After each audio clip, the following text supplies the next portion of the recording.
people think that a regular cleaning is going to solve all of their oral problems.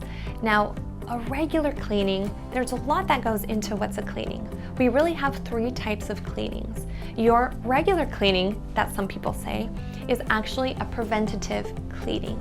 If a patient is a candidate for a regular cleaning, that means that their gums and their mouth is healthy. We don't have bleeding in the gums. We don't have a lot of buildup. We have proper structure around those teeth that stabilize those teeth. So really, you're preventing disease to occur in your gums. A small percentage of patients actually qualify for a regular cleaning. If you brush your teeth and you're bleeding, if you floss and you're bleeding, most likely a regular cleaning is not going to solve your problem. It might help temporarily, but it's not what we give to our patients. The second type of cleaning is for those patients that have a lot of inflammation in those gums, which is called gingivitis. A lot of bleeding, but they still have a good amount of support around those teeth.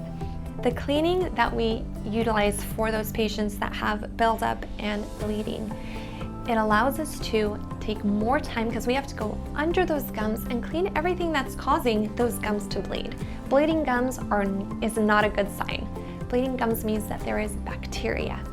Now with those bleeding gums, if we have good bone structure around those teeth, then we do that second type of cleaning to make sure that those gums heal, and then we can see if we can get you on to a regular cleaning. So that second cleaning, we're treating a mild form of disease.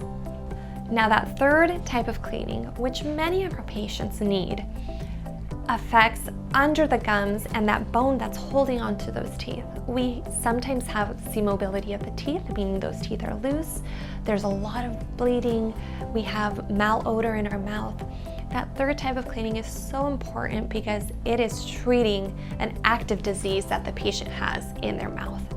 So when we see our patients, we assess them for what cleaning is going to be the appropriate cleaning to make sure that you get healthy. When we have somebody that needs the third type of cleaning, the big gum treatment, we cannot do a regular cleaning because that is not what you need. The regular cleaning masks what you actually need. You think that your teeth are clean, but there's such an underlying problem. So in our office, we do a very thorough assessment to make sure that you get treatment planned the correct cleaning so that you can get healthy and so that we can maintain that health over the next appointment.